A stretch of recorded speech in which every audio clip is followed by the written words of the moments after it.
sejam todos bem-vindos e bem-vindas a mais um programa Provocações Teológicas, um programa de iniciativa do curso de Teologia da Universidade Unigran Rio, sob a supervisão do nosso coordenador Márcio Simão de Vasconcelos. Eu sou o professor Antônio Lúcio Avelar Santos e hoje tenho o prazer de ter aqui ao meu lado a professora Leila Navarro de Santana.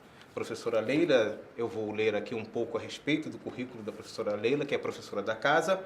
Ela possui graduação em Psicologia pela Universidade Federal do Espírito Santo e mestrado em Memória Social pela Universidade Federal do Estado do Rio de Janeiro. Atualmente é professora adjunta mestre aqui da Universidade, da Unigran Rio. É membro do Núcleo Docente Estruturante do curso de graduação em Psicologia e coordenadora do Núcleo de Apoio Psicopedagógico ao Aluno, aqui mesmo nesta instituição. Como professora, ministra disciplinas presenciais e à distância nos cursos de graduação e pós-graduação. Possui experiência como coordenadora do Núcleo de Educação à Distância e do curso de graduação em Pedagogia da mesma universidade. Experiência na área de Psicologia e Psicopedagogia, atuando principalmente nos seguintes temas: memória, corpo, esquecimento, relações de poder e identidade, humanização no atendimento, deficiência e EAD e metodologias ativas de ensino. A professora Leila, inclusive, já esteve conosco no curso de teologia, trabalhando, quando o nosso curso era um curso presencial. Então, acredito até que tenha sido uma boa experiência, tanto para os nossos alunos naquela época, num passado recente, como para a professora Leila em ter lecionado para o curso de teologia. Olá, professora, mais uma vez, muito obrigado por ter aceitado o nosso convite. Eu que agradeço o convite, realmente foi uma experiência maravilhosa sempre trabalhar com vocês no curso de teologia. São alunos muito curiosos, muito estudiosos, e isso é muito instigante para o professor. Então foi uma experiência super agradável trabalhar com vocês e é bom estar aqui de novo. Que bom, professora. Nós agradecemos mais uma vez pela sua presença. Então, professora, nesse primeiro bloco, eu gostaria que a professora pudesse conceituar, se é que é possível, em tão pouco tempo, as aproximações e diferenças entre a psicologia, que é a sua área, e a psiquiatria.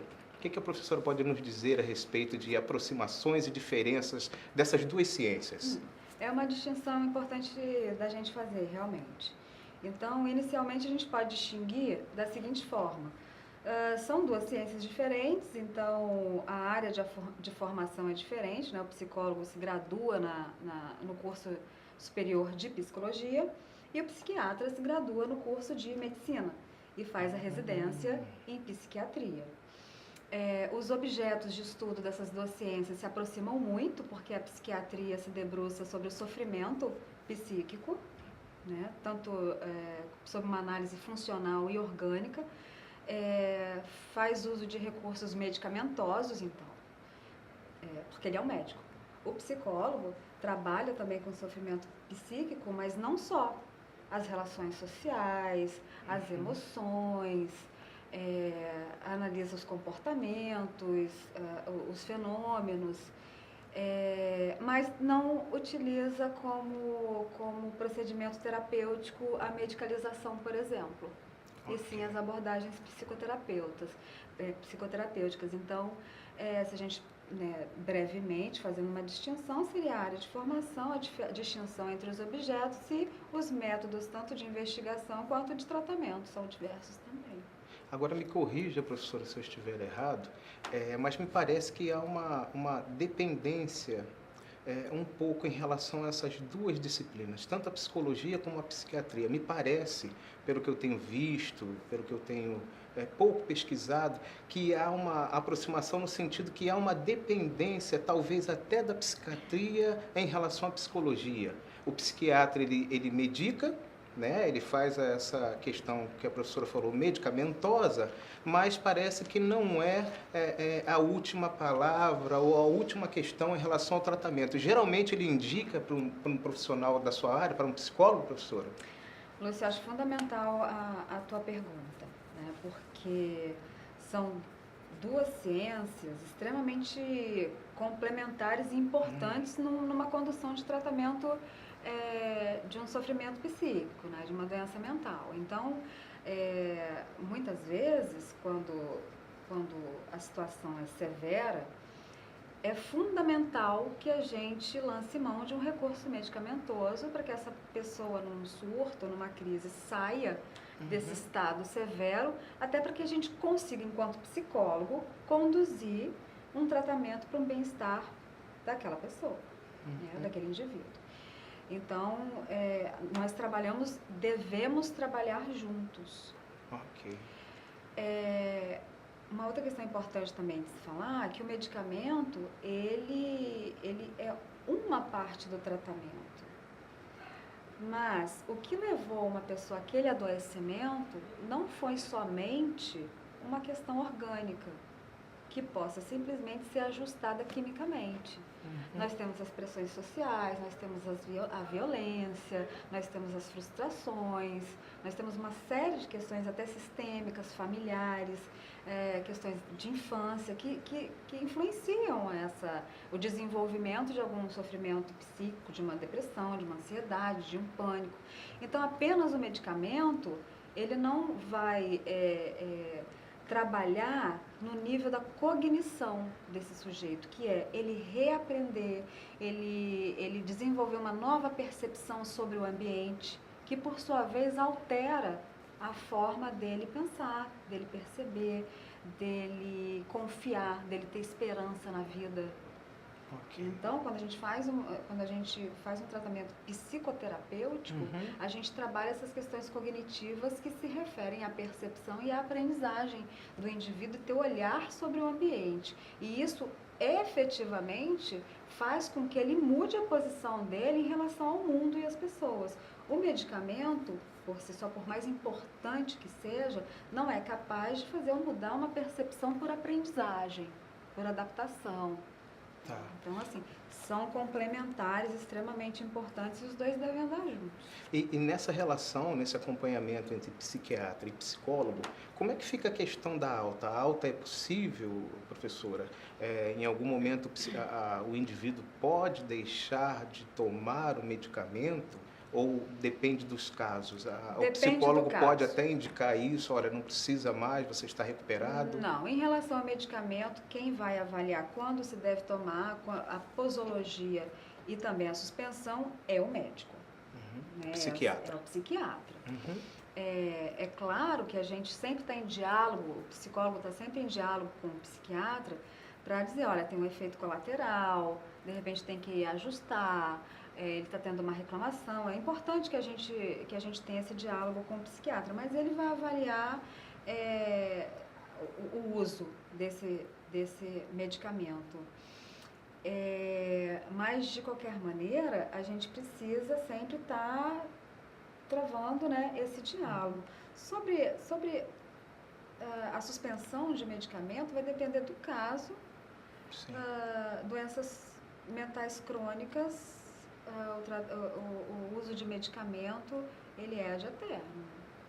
Okay. Ele pode ser ajustado, ele pode ser modificado, pode, né, ter duas drogas trabalhando junto, mas suspenso, dependendo do caso, não. E nesses casos assim do ad eterno, né, é possível que, dependendo então da situação, a pessoa possa ter uma vida normal.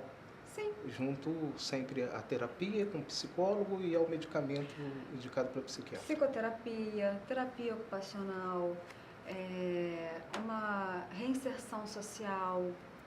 Okay. É importante esse apoio da família que ele tenha, ou de grupos sociais aos quais ele pertence, o próprio medicamento. Né? Então, com isso, né, com o conjunto dessa dinâmica terapêutica, ele pode sim ter uma vida produtiva. Em alguns casos, dependendo da doença, tem limites, sim, né? Inclusive até do próprio medicamento, como um efeito colateral, okay. Mas ele pode ter uma vida produtiva, sim, estando em tratamento, com remédio ajustado. Ok. Esse é o nosso programa Provocações Teológicas. Vamos ao nosso primeiro intervalo e já voltamos ao segundo bloco com a professora e mestre Leila Navarro para falarmos mais dessa relação de teologia e psicologia.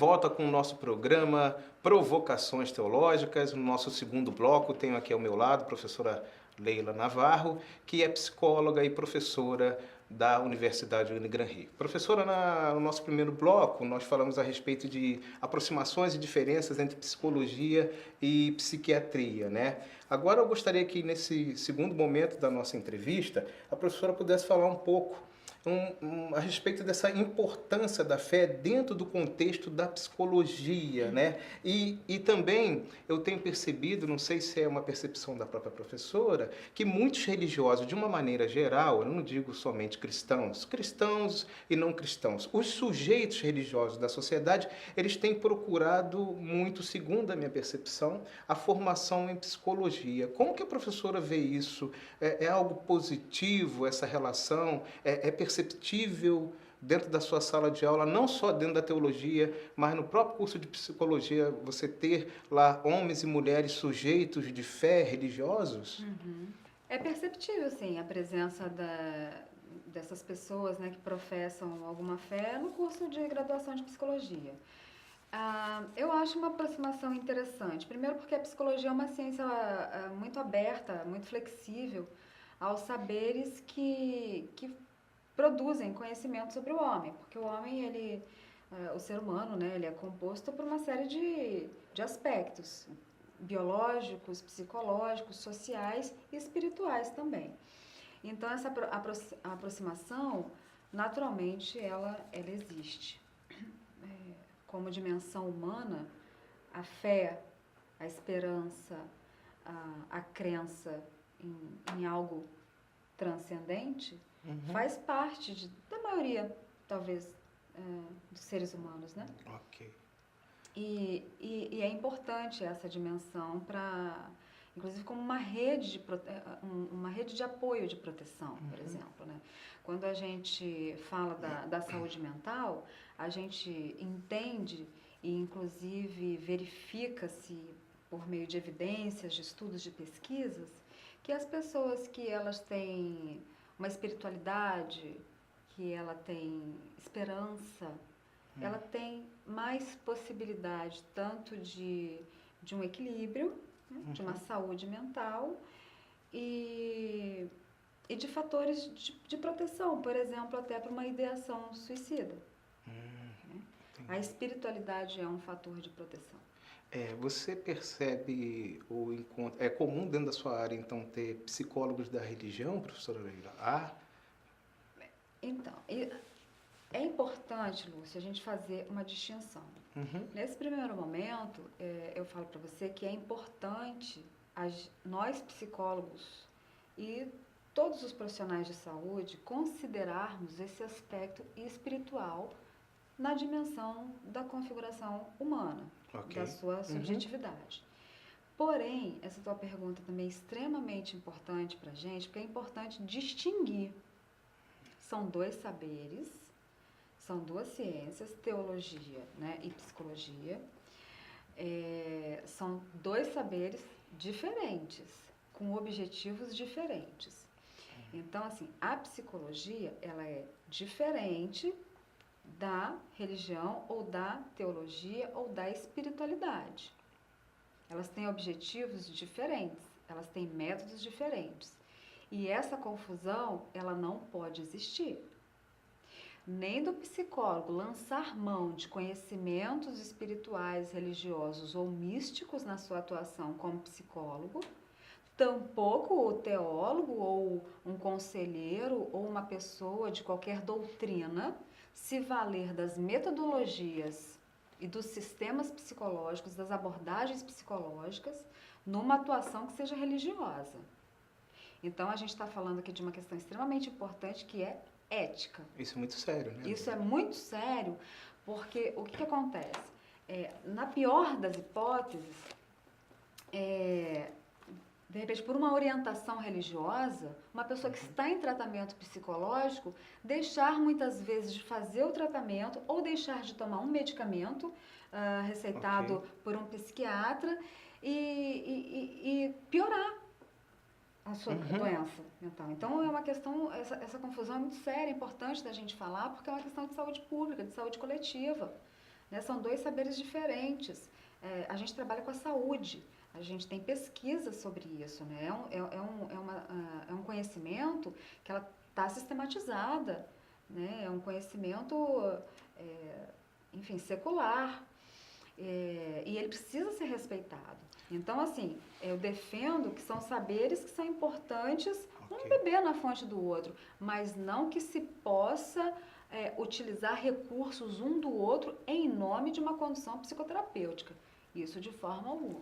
E até mesmo na expressão, né, Leila, psicologia da religião, lembrando que a psicologia, ela está, assim, nesse sentido, acima, né? Eu entendo muito bem o que você diz, que a espiritualidade, ela compõe o todo do ser humano, mas é uma questão da área psicológica, né? Então tem que ter muito mais atenção e muito mais cuidado a partir da própria experiência dentro da intelectualidade da psicologia, né? E perceber que a religião é ela que nesse caso está invadindo um território que é específico da psicologia.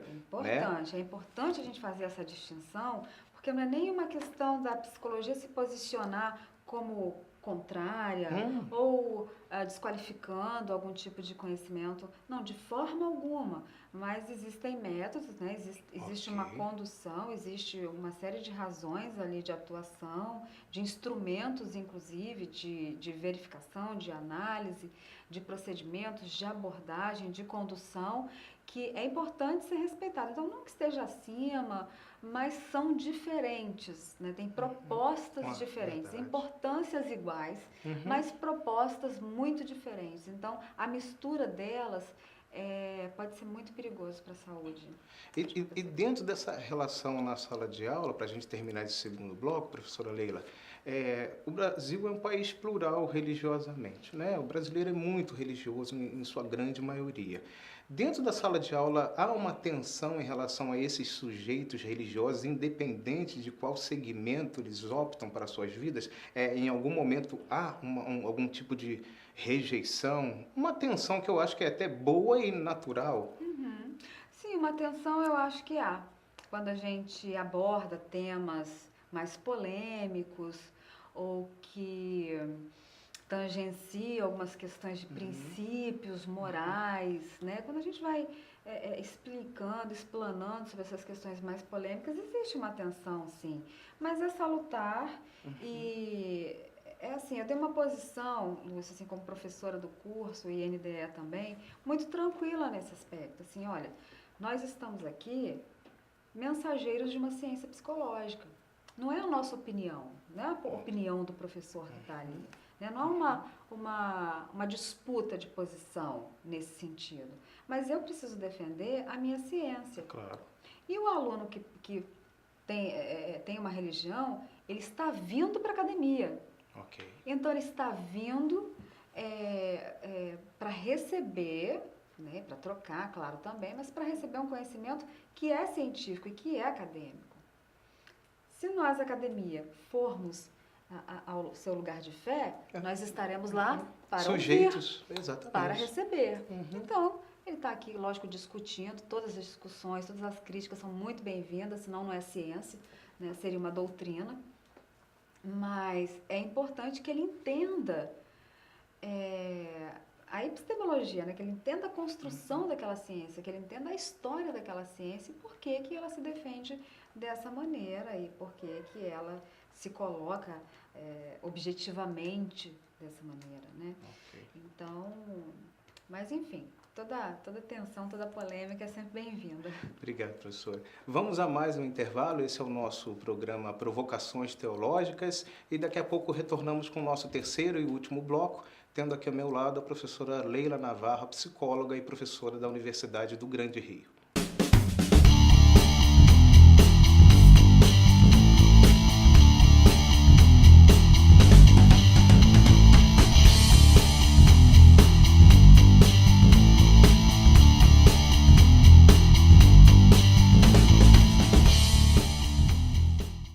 Estamos de volta com o nosso terceiro e último bloco do nosso programa Provocações Teológicas. Tenho aqui ao meu lado a professora Leila Navarro, psicóloga, mestre e professora da Universidade do Grande Rio. Professor, para esse último bloco, nós temos assim um assunto muito delicado, mas é um assunto de fundamental importância. Eu acho que ficou mais expressivo nesse século vigente, mas é algo que sempre existiu, né? A psicologia até nos ajudou a ter uma percepção melhor sobre ansiedade, sobre o suicídio. E parece que nesse século que adentrou, nesse século XXI, eu não sei se por causa da pós-modernidade, da comunicação, nós temos uma impressão de que há mais casos de ansiedade, de depressão e de suicídio no mundo. Essa é uma percepção correta ou é a tecnologia que nos faz entender que parece que as coisas estão mais graves?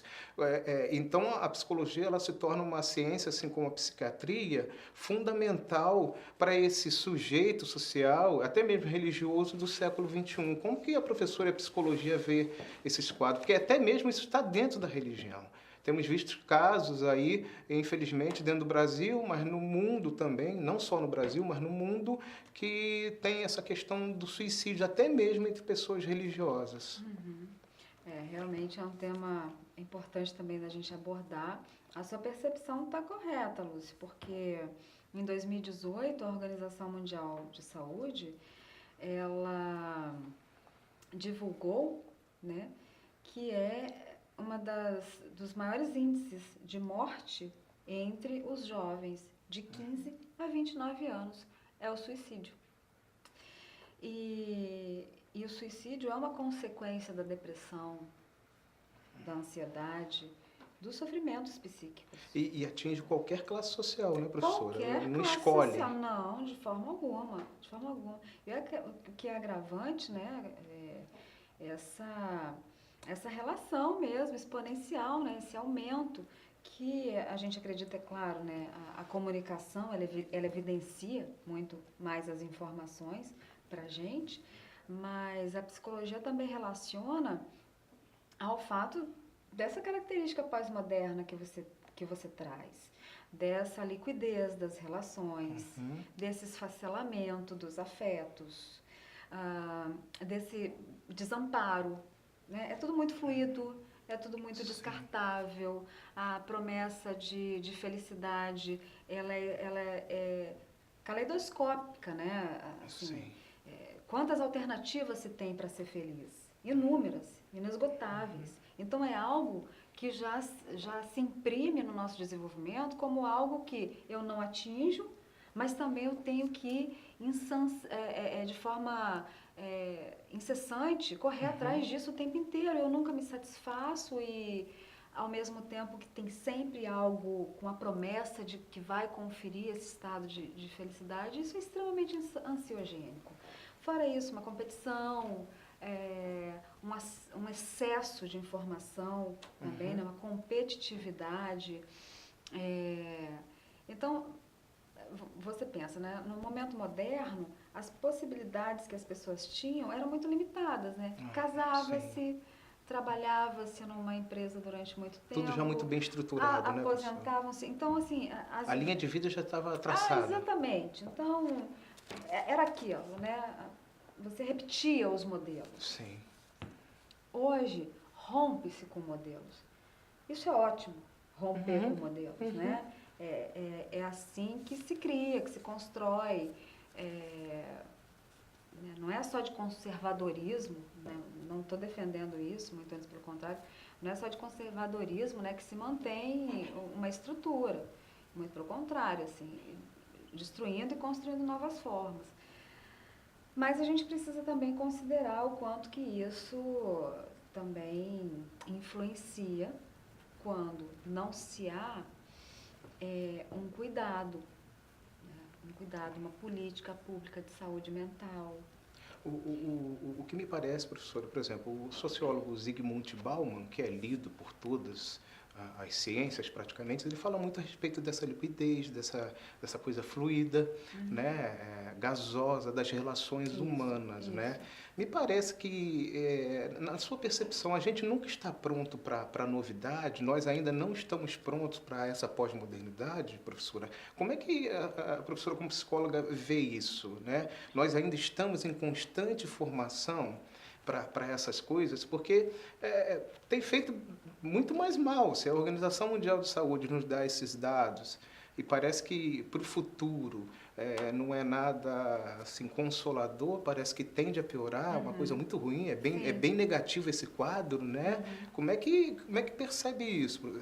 Eu não quero abandonar a tradição, né? Até que ponto ela é boa, ela é salutar para esses quadros de ansiedade e depressão. Deixa eu só lhe falar mais uma coisa, né? Há pouco tempo atrás eu li uma notícia que a médica que foi assassinada, ela tinha problema de depressão, mas a família parece que já sabia disso, como ela estava trabalhando em outro estado do Brasil, então a família meio que já é mais uma vez que ela tem uma recaída, que ela está se internando.